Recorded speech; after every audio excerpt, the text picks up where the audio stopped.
السلام علیکم. مونږ به نن کروشیا زده کوو. مطلب څنګه چې پیلنی سټیپ یې د سټارټ نه څوک چې زده کوي. مونږ چې کروشیا زده کوو نو د دې نه مونږ دا وګورئ، مونږ کلرفل او رنګ په رنګ لیسونه هم جوړولی شو چې هغه مونږ په کپړو باندې ځان ته لګولی شو په کور کې. دې نه مونږ د ماشومانو شوز وغیره بیډ شیټ هر یو شی ځینې جوړېدی شي چې هغه ترې مونږ جوړولی شو. نو راځئ چې نن زده کړو مونږ کروشیا. نو زموږ پیلنی کلاس دی د کروشیا باره کې. نو مونږ به کروشیا څنګه سټارټ کوو. داسې به اول یو نیډلز واخلئ. دا ستن د دې ستن خپله میلاویږي. دا 4.0 مطلب 4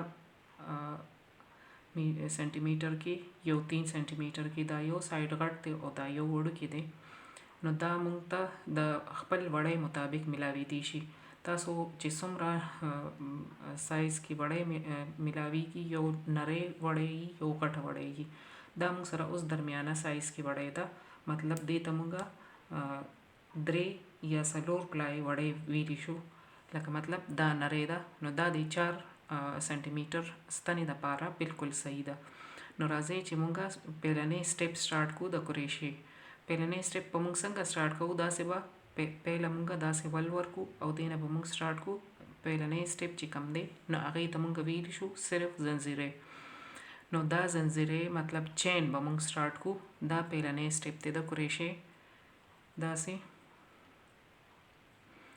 او د دې نه مونږ ډېر څه زده کولی شو او جوړولی هم شو. دې نه ایر رینګز هم جوړیږي، بریسلیټ هم جوړیږي.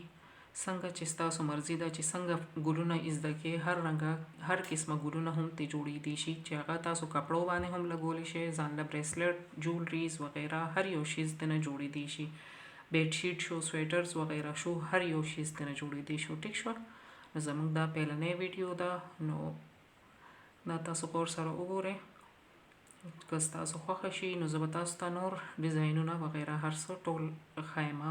دې کې رنګ په رنګ ډیزاینونه هر یو سټیپ کې به مونږ تاسو ته ښایو. ټیک شو. دې ته وایي دا زنځیرې شوه. تاسو وکتل ډېره اسانه طریقه باندې کېږي. ګورئ داسې شي، دا دې کې انټر شو. نو دا چین او وړۍ به کمې طریقې سره نیسئ. دا ګوتې دا یو پیلنی ګوته به داسې کې، دا کچنه ګوته به پرې رابنده کې. صحیح ده. او دا 2 ګوتې چې کم دي نو دې کې به دا وړۍ ونیسئ او د دې نه به مونږ سټارټ واخلو. ټیک شو. دا شو د وړۍ نیولو چل او دا زنځیرې فرست سټیپ. ټیک شو. دا زموږ پیلنی ویډیو. که ستاسو خوښه شوي نو لایک او سبسکرایب وکړئ پلیز.